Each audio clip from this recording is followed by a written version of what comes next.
Kũringana na kĩama gĩa Kesha, mathomo ma secondary na makĩria ma science mathiĩte na mbere kũhotoma na kwahoteka arutwo amwe mage gwĩka igeranio cia science hĩndĩ ya KCSE thutha wa thirikari gwĩkururia gũtũma mbeca iria itũmagĩrwo o mũrutwo bũrũri-inĩ. Kũrĩa humanities nĩ ciĩkagwo wega tondũ humanities nĩ theory na nĩ megũthoma, no rĩu sciences harĩ ona kaũndũ gatigarĩte tondũ sciences nĩ ũhoro wa moko, koguo tũtigwĩka ũrĩa tũtigũ perform wega sciences tondũ hena kĩndũ ciana iria itigarĩtwo nakĩo, koguo tũgekora matina perform wega. Maugĩte makĩria thukuru cia gũthomwo na kũinũkwo arutwo nĩ maratangĩka na mbeca ici ciaga kũrekererio na ihenya, marutĩte mũkana wa kũhinga thukuru ici mbere ya rĩrĩa cibatiĩ kũhingwo. Tũroria korwo mbeca icio no cioneke kĩgĩna mũthemba fulani, ona andũ acio no mahote gũkorwo makĩrĩhwo mũcara.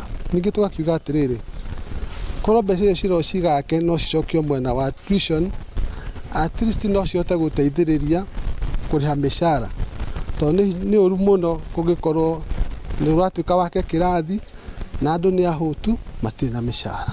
No Minister wa Gĩthomo Julius Migos nĩ areganĩte na ũhoro ũyũ akiuga mbeca iria ithukagĩrwo mathomo nĩ ikinyire mathukuru, akiuga nĩ ekũrũmĩrĩra ũhoro ũyũ nĩguo kũmenya gĩtũmi kĩa mũkayo ũyũ. And I want to assure the country that as far as the ministry is concerned, the funds were released and we are going to find out what is the discrepancy that they are talking about, and if there is a discrepancy we will be able to address it. Maya meyumĩrĩtie mĩeri ĩrĩ tu thutha wa Migos kuga ciringi birioni 21.8 nĩ irekereirio nĩguo gũteithĩrĩria mĩhang'o-inĩ ya mathukuru tamu ya gatatũ, na mũkayo ũyũ wa arutani anene ũroka rĩrĩ gũtigarĩtie kiumia kĩmwe tu kĩgerio gĩa KCSE kĩanjĩrĩrie.